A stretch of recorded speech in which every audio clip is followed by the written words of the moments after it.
반갑습니다. 사랑합니다. 주님의 이름으로 축복합니다.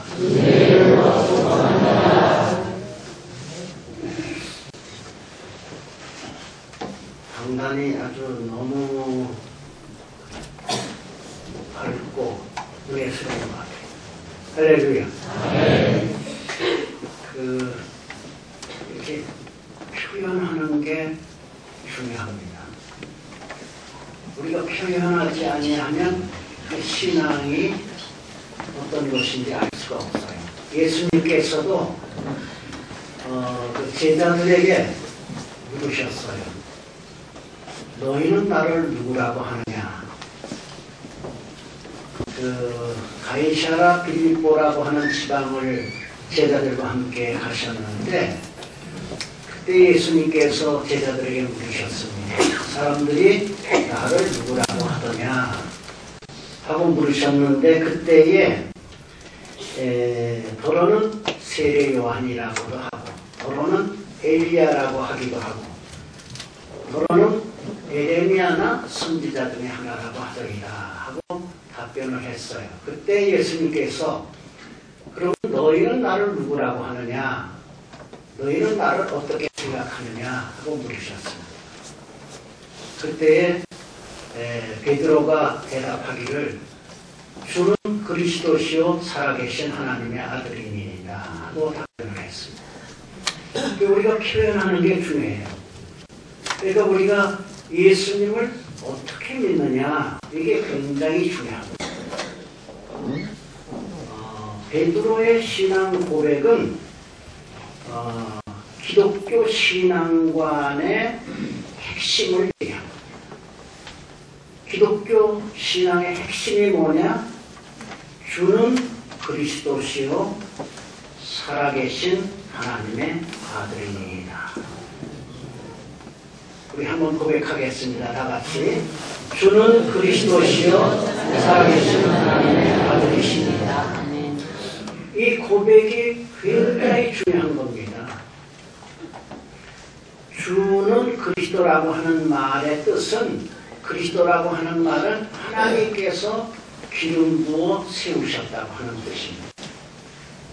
그리고 살아계신 하나님의 아들이라고 하는 말은 살아계시다고 하는 말은 영원한 생명, 영원히 존재하는 부활이요 생명이 되는 그 의미를 담고 있어요. 그러니까 살아계시다고 하는 말은 그냥 이렇게 살아있는 게 아니라 영원히 살아계신 하나님,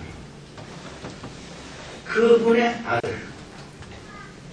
그래서 신앙 고백의 핵심이 바로 주는 그리스도시요 살아계신 하나님의 아들이니라 하는 고백을 했습니다.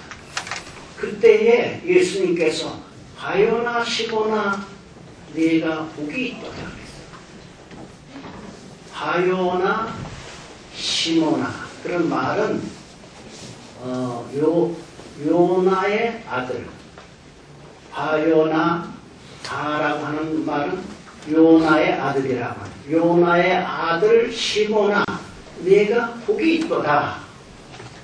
그런데 그 고백은 이를 알게 한 이는 사람의 생각이 아니라 하나님께서 깨닫게 해주신 것이다.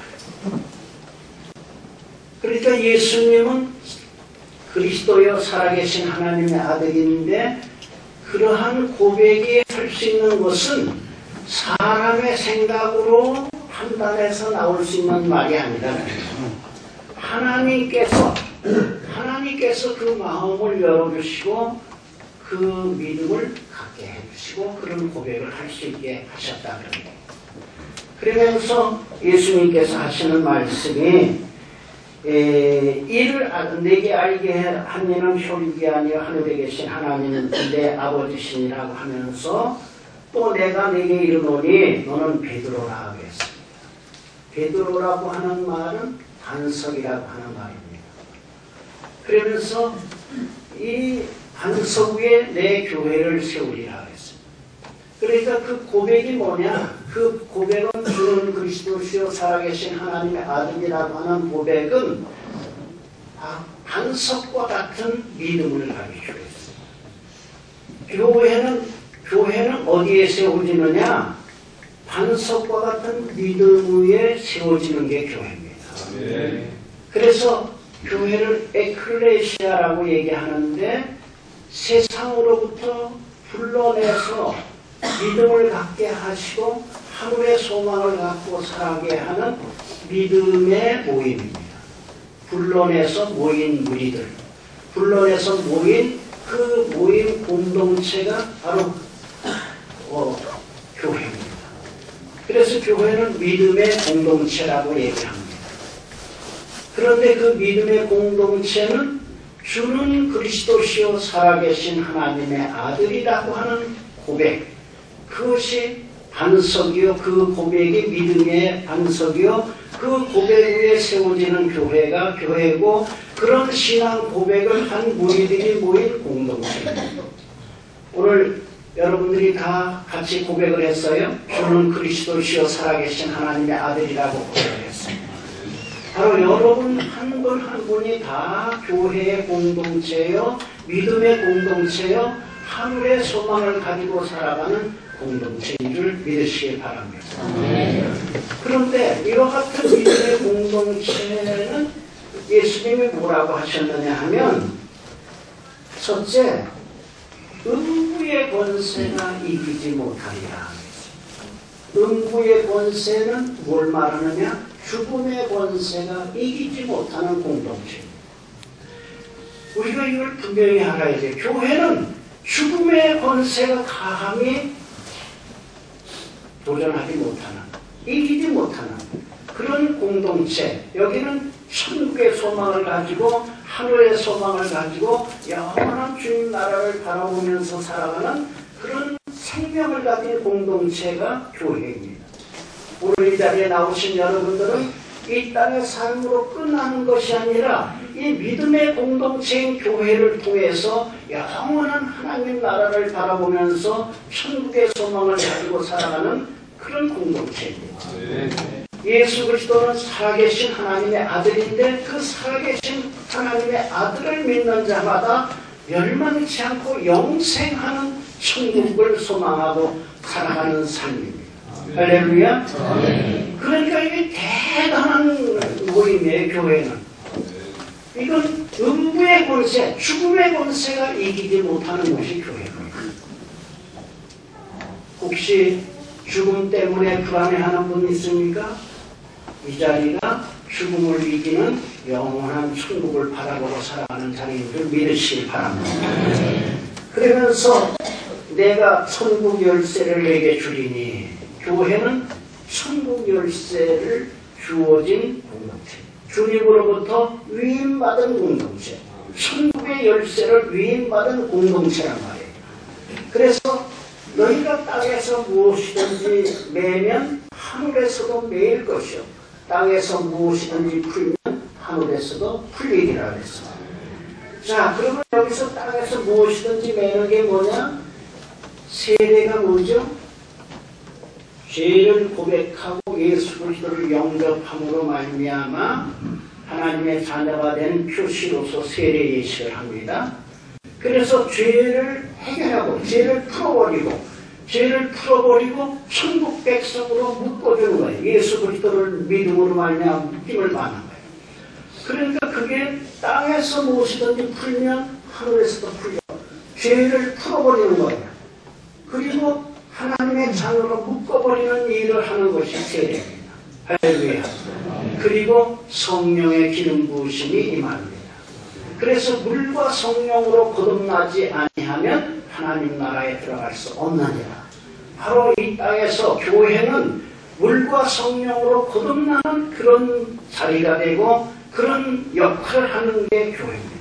그래서 풀고 매는 일을 합니다. 하나님의 자녀로 묶어주고 죄악으로부터 건져내고 마귀의 사슬에서 풀어내고 하나님의 자녀로 불러내는 것이 바로 교회입니다. 할렐루야.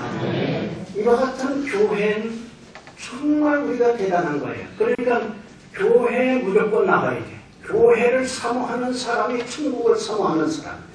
할렐루야. 우리가 하늘나라를 바라보고 살아간다고 하는 눈에 보이는 표현이 뭐냐면 교회입니다. 그래서 저는 집에서 어떤 때는 기도하다가도 시편 134편을 암송할 때 이게 딱 걸리더라고요. 뭐가 걸리느냐 하면 보라 밤에 여호와의 집에 서는 여호와의 모든 종들아 여호와를 송축할지어다. 너희 성소를 향하여 손을 들고 여호와를 송축할지어다. 천지를 지으신 여호와께서 시온에서 너희에게 복을 주실지어다. 여기서 성소가 어디예요? 성소는 하늘나라 아니에요? 그런데 하늘나라를 대신하는 게 교회입니다. 성소를 향하여 손을 들고 여호와를 송축하라. 교회에 나와서 손을 들고 여호와를 송축하는 것이 우리의 신앙의 표현입니다. 그래서 집에서 기도하다가도 교회를 찾아나가서 교회에서 손을 들고 기도하는 게 신앙의 고백이고 하나님의 임재를 의식하는 게 바로 이 교회입니다. 그리고 시온에서 너에게 복을 주실지어다 그랬는데 시온이 어디에? 시온은 교회를 말합니다. 그러니까 이스라엘 민족은 예루살렘을 굉장히 예루살렘 성전을 성소로 표현한 거 아니에요? 그리고 거기가 시온입니다. 그래서 하나님께서 이 성소에서 지금은 예루살렘은 한 지역의 이스라엘의 지역적인 위치지만 지금은 교회라고 하는 곳을 통해서 성소의 역할을 대신하시고 그 다음에 여기에서 시온의 역할을 하십니다. 그러니까 교회는 우리에게 성소를 향하여 우리가 손을 들고 여호와를 송축하면 하나님께서 이 시온에서 너희에게 복을 주실지어다 하겠습니다. 교회의 의식이 분명해야 됩니다. 교회는 이와 같이 주님 만세만석이 되신 예수 그리스도의 그 이름 위에 세워진 게 교회고 그 만세만석 되신 예수 그리스도를 구주로 영접하고 주는 그리스도시여 살아계신 하나님의 아들이라고 하는 이 고백 위에 교회가 세워진 것이기 때문에 교회는 거룩한 곳이고 하나님의 임재를 상징하고 축복의 의미를 상징하는 것이 교회입니다. 할렐루야. 교회에 대한 의식이 우리가 분명해야 됩니다. 저는 우리 은혜제일교회를 개척할 때에 우리 은혜제일교회가 어떤 교회가 되었으면 좋을까 하고 생각을 하다가 제가 성경 속에서 가장 아름답게 느껴진 교회가 빌립보 교회였어요. 또 오늘 빌립보서를 봤는데 예수님께서 또 가이사라 빌립보 지방 거기하고는 좀 관련됩니다. 가이사라 빌립보하고 지금 빌립보 교회하고 위치는 다르지만 이름이 같은 의미가 연결이 되기 때문에 교회에 대한 의미를 우리가 좀 정확하게 알았으면 좋겠다 해서 말씀을 드렸습니다. 자, 이 빌립보 교회는 바울 사도와 아주 긴밀한 관계가 있었어요. 빌립보 교회를 생각할 때마다 마음이 찡합니다. 빌립보 교회를 생각할 때마다 너무 감사합니다. 빌립보 교회를 사랑하는 바울의 심정을 담고 있는 게 빌립보서입니다. 그런데 바울이 지금 어디에 있느냐 하면 로마 감옥에 있습니다. 그 로마 감옥에 있으면서 그동안의 빌립보 교회 성도들이 바울을 위하여 협력하고 변함없이 바울과 교제하고 있는 것을 생각할 때에 그 마음이 너무나 감동적이었습니다.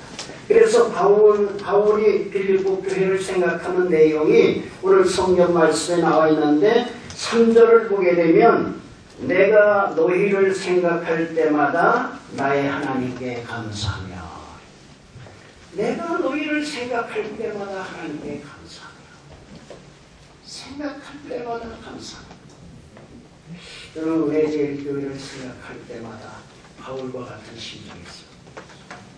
감격이 있습니다. 지난 날을 돌이켜보면 가슴이 찡합니다.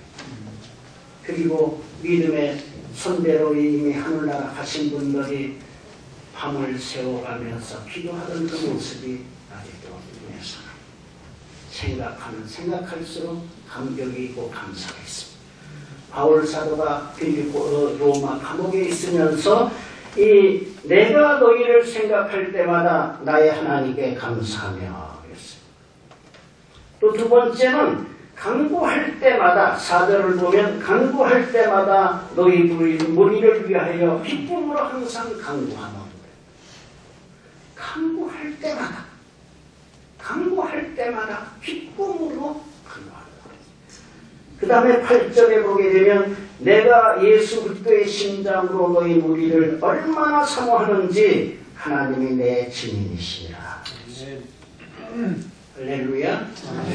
제가 요즘에 셋째 주일만 거의 오게 되고 매 주일 다른 교회에서 주일 설교를 하게 되어서 그래서 거의 10월달부터 11월달, 12월달까지 거의 매주 제가 설교를 지금 하고 있습니다. 다른 교회에서. 그래서 은혜제일교회 셋째 주일만 이렇게 오게 되는데 하나님께서 저에게 교회를 사랑하는 마음을 주시어서 특히 제가 어떤 교회를 가느냐 하면 대접받는 교회에 가는 게 아니라 내가 가서 위로가 되고 용기를 북돋아주고 격려가 되고 힘이 되는 역할을 할 수 있는 데를 가고 있습니다.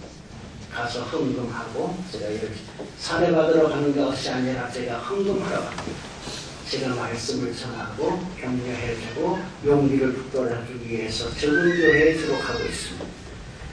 자, 주님을 사랑하는 마음이 저에게 있어서 교회를 사랑하는 마음이 있어서 이렇게 하게 되는데 여기 바울 사도가 빌립보 교회를 향한 한 말이 내가 예수 그리스도의 심장으로 내가 예수 그리스도의 그 심장으로 너희 무리를 얼마나 사모하는지 하나님이 내 증인이시라고 했습니다. 빌립보서 4장 1절에는 이런 말이 나옵니다. 나의 사랑하고 사모하는 형제들 나의 기쁨이요 면류관인 사랑하는 자들 나의 기쁨이요 면류관이라고 했습니다. 저의 면류관은 은혜제일교회입니다. 할렐루야. 제가 참 은혜제일교회를 생각할 때마다 감사하고 지금도 은혜제일교회 때문에 제가 위로를 받고 힘을 얻고 그렇습니다. 이 교회를 통하여 하나님께서 역사하시는 것을 생각합니다. 바울 사도는 이 에베소 교회를 향한 이러한 고백을 했습니다. 그런데 왜 그런 마음을 갖게 됐나 하는 것을 한번 보겠어요. 5절을 보게 되면 너희가 첫날부터 이제까지 복음을 위한 일에 참여하고 있기 때문이다. 첫날부터 지금까지 변함없이 참여하고 우리 은혜제일교회는 개척때서부터 지금까지 큰 요동이 없이 큰 변동이 없이 큰 갈등이 없이 하나님의 은혜 가운데 교회가 아주 편안하게 이렇게 잘 크게 대형 교회로 성장은 안 했지만은 그냥 은혜스럽게 이렇게 잘 편안하게 우리 조 목사님 와서 또 목회를 잘해서 제가 지난 사무총회 참석은 안 했지만 얘기를 들으니까 그동안에 이제 여기 1996년도에 계약을 해하고 1997년도에 이제 이쪽으로 이사를 왔는데 그때 사실은 빚이 있었거든요. 빚이 절반은 우리가 준비된 돈을 갖고 교회를 땅을 여기 샀고 절반은 문제를 받았어요.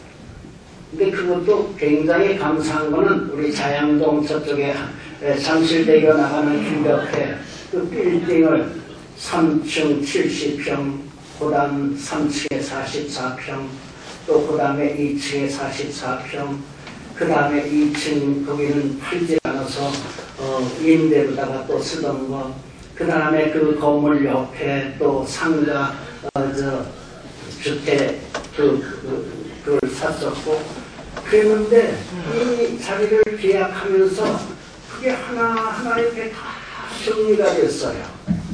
그래갖고서 일루 이사로 왔는데 오게 될 때에 빚이 있었거든.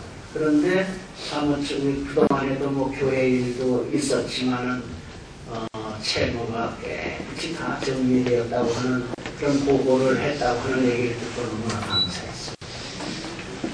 교회가 안정되게 편안하게 지금까지 큰 요동이 없이, 큰 갈등이 없이, 큰 그런 어려움이 없이 하나님의 은혜 가운데 교회가 지금까지 이루어진 것을 진심으로 감사를 드립니다.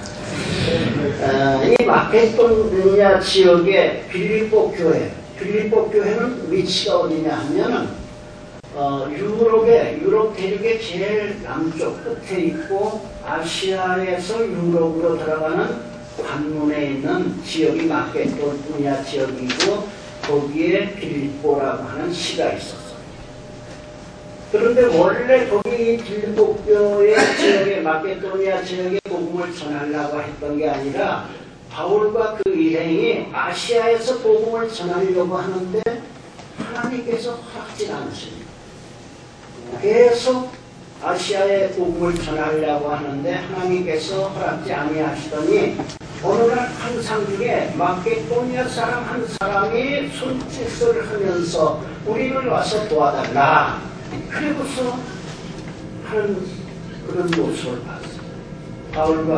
바울이 그 환상을 보고 이제 그 마케도니아 지역으로 갔는데 갔다가 첫 번째 들어가는 데가 빌립보라고 하는 데였어요. 근데 이 빌립보에서 기도처를 찾아서 나가다가 보니까 거기에 모여서 기도하는 무리들을 만나게 되었어요. 강가에서. 거기에 루디아라고 하는 자교옥감 장사가 있었는데 그 마음이 열리면서 바울의 설교를 열심히 듣고 그 루디아라고 하는 여인이 자기 집으로 초청을 해갖고 그리고 온 가족들이 세례를 받습니다. 그래서 루디아의 그 집에서 빌립보 교회가 시작이 된 거예요. 그 다음에 정치는 귀신이 쫓아오면서 바울과 그 일행을 향하여 이 정치는 귀신 들린 여종이 이 사람들은 하나님의 거룩한 자로서 너희에게 구원의 길을 전하는 자라 하면서 바울과 그 일행을 향하여 정치는 귀신 들린 여종이 말을 합니다. 또 한 번 하고 끝났으면 이 귀신들이 더 잘하라고 같다 그랬는데 계속 쫓아오면서 그 얘기를 하니까 바울 사도가 스트레스를 받았어요. 귀신아 나갈지어다 하고 명령을 해버렸어요. 귀신이 딱 떠나갔어요. 그래서 그 점하는 들렸던 여경이 정상인이 보였는데 그가 귀신에 들려서 알아봤지만은 바울과 그 일행이 하나님의 거룩한 하나님의 종들이라고 하는 것을 알게 되었잖아요. 그 사람이 빌립보교의 멤버가 되었어요. 그런데 이 정치는 귀신 쫓아낸 일 때문에 그 여종을 통해서 소득을 보고 있던 주인이 화가 나갖고서 사람들을 충동을 쳐갖고서 바울과 그 일행을 갖다가 막 불로 때리고 온갖 박해를 합니다. 바울과 실라가 감옥에 들어갔어요. 그 감옥에 들어갔다가 한밤중에 기도하고 하나님을 찬양하는데 지하 감옥에 사슬에 묶이고 온몸이 닫혀있는데 계란만 지진이 일어납니다. 지진이 일어나더니 온몸이 열리고 광채가 비치면서 오반이 크게 비치면서 문이 열려지고 묶였던 사슬도 다 풀어졌습니다. 그때 간수가 나오고 너무 열리고 죄수가 다 도망가는 것 같거든요. 그런데 칼을 빼서 자살하려고 합니다. 그런데 바울이 우리가 다 여기 있으니까 염려하지 말고 칼을 집에 놓으라고 합니다. 그랬더니 그 간수가 엎드러지면서 선생들아 내가 그렇게 구원을 하고 얘기했어. 그때의 한 얘기가 뭐냐면 주 예수를 믿어라. 그리하면 너와 내 집이 구원을 얻으리라. 그래서 그 간수와 그 가족이 세례를 받습니다. 그러니까 빌립보 교회는 어떻게 세워졌느냐 하면 그 자교옥감 장사 루디아, 점치는 귀신들이었던 여종, 그 다음에 간수와들 가정이 다 세례를 가고 이 사람들이 다 모여서 빌립보 교회가 됐어요. 그런데 그 간수가 바울과 신라를 데려다가 발을 씻기고 하나님의 종과 있습니다. 루디아와 그 가정이 자기 집을 전도하도록 자기 집을 내주고 맡깁니다. 이게 대단한 역사예요. 아시아에서 유럽으로 들어가는 반면에 첫 번째로 세워진 교회가 이 빌립보 교회였어요. 그 유럽이 뭐가 됐어요, 그 이후에. 그러니까 이 역사가 대단한 거예요. 이 교회 하나 세우는 게 교회의 중요성을 제가 말씀을 드렸는데 교회 세우는 게 너무 중요합니다. 그 교회는 시작을 이야기하나 아주 참되게 하시는 하나님의 역사가 함께하는 데가 교회입니다. 이 빌립보 교회 처음에 보잘것없는 사람들이 모여서 이렇게 예배를 드리고 바울과 함께 하나님을 예배하게 되었지만 이후에 바울은 거기를 떠나서 계속 선교를 다녔잖아요. 그런데 이 빌립보 교회는 바울을 지극정성으로 돕고 재정적으로 돕고 기도로 돕고 협력합니다. 그래서 이 빌립보 교회가 어떻게 되냐, 너희가 첫날부터 이제까지 복음을 위한 일에 참여하고 있기 때문에 내가 너희를 잊을 수가 없다. 그런 얘기. 두 번째는 너희 안에 착한 일을 시작하신 이가 그리스도의 예수의 날까지 이루실 줄을 우리가 확신합니다. 교회 혹시 여러분들이 한평생 나는 교회 한번 세워야 되겠다.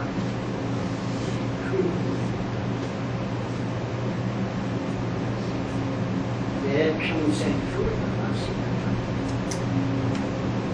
지금 해외에 나가서 선교하고 있는 사람들이 많이 있습니다.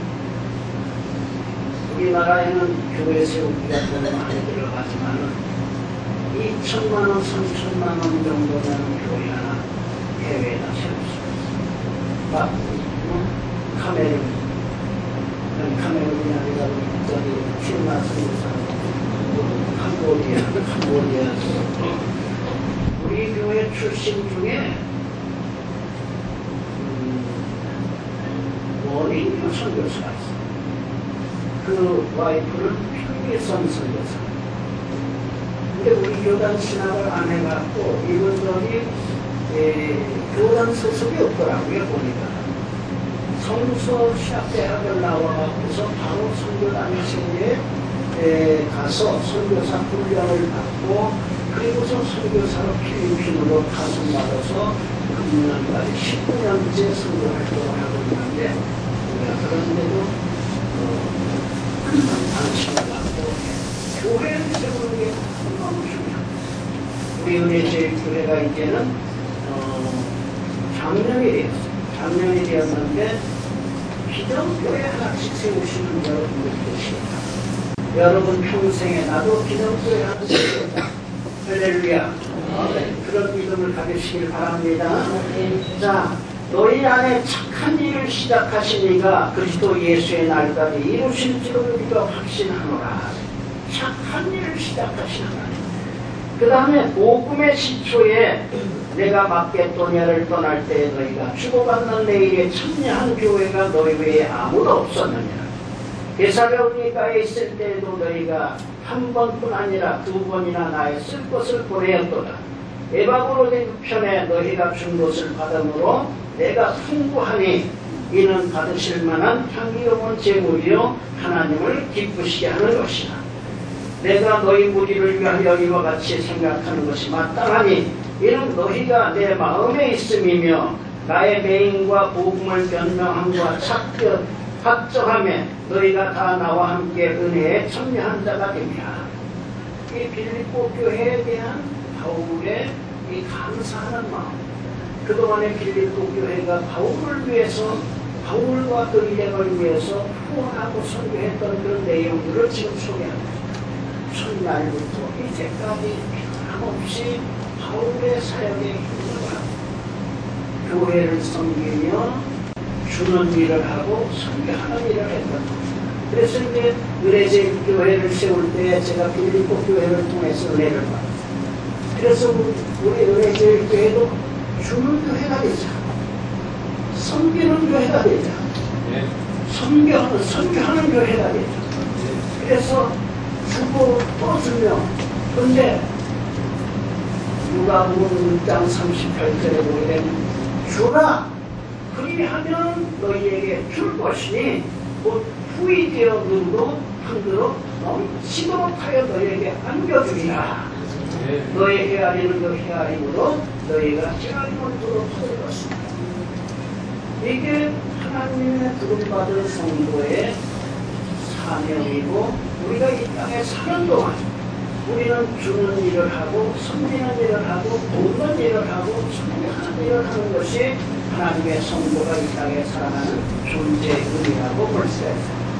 우리 대한민국은 6.25를 전후해서 얼마나 우리나라가 어렵고 가난했어요. 그런데 외국에서 우리나라를 군대가 오기도 하고 또 선교사도 오고 우리나라가 후원을 받고 부재불자가 우리나라에 계속 들어와서 우리의 어려움을 극복하게 됐어요.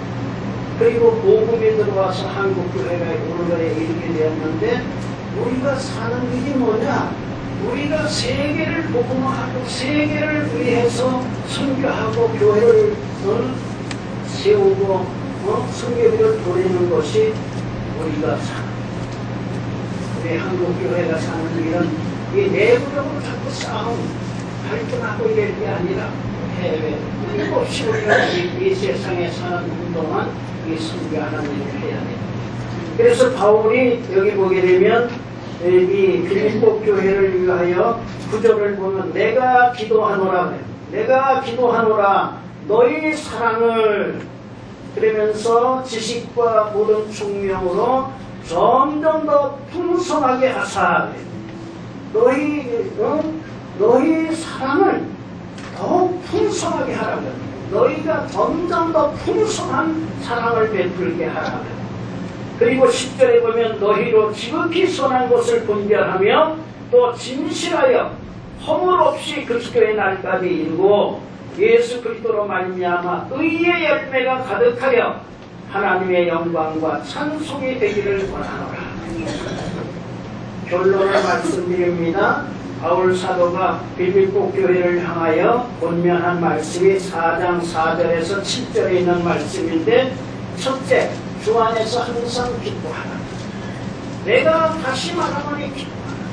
주 안에서 기쁨으로 승리하는 여러분들 되시길 바랍니다. 하나님의 본세를 우리가 가지고 살아가는 사람이 되었으니 항상 기뻐해야 됩니다. 두 번째는 너의 반응을 모든 사람에게 알게 하라. 요즘엔 너무 좀 살벌한 그런 분위기가 많이 이루어지고 그런데 반응하고 사랑하는 마음을 가져야 되기 바랍니다. 그리고 세 번째는 아무것도 염려하지 말라.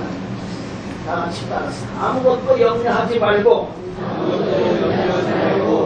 오직 모든 일에 기도와 간구로 너희 구할 것을 감사함으로 하나님께 아뢰라. 할렐루야. 아무것도 염려하지 말고 오직 기도와 간구로 하나님께 감사함으로 아뢰면 그 하나님께서 모든 시각에 뛰어난 하나님의 평강이 그리스도 예수 안에서 우리 마음과 생각을 지키시리라. 할렐루야. 이제 2017년도를 보내고 우리가 이제 2018년도를 맞이하는데 이 빌립보 교회 성도들과 같이 우리가 하나님의 은혜 속에서 강하고 강대한 믿음을 가지고 항상 기뻐하는 생활을 하시기 바랍니다. 그리고 모든 사람에게 환영한 마음을 갖고 그리고 아무것도 염려하지 말고 오직 모든 일에 기도와 간구로 하나님께 감사하는 삶을 살아가는 여러분들이 되시기 바랍니다. 기도하시겠습니다.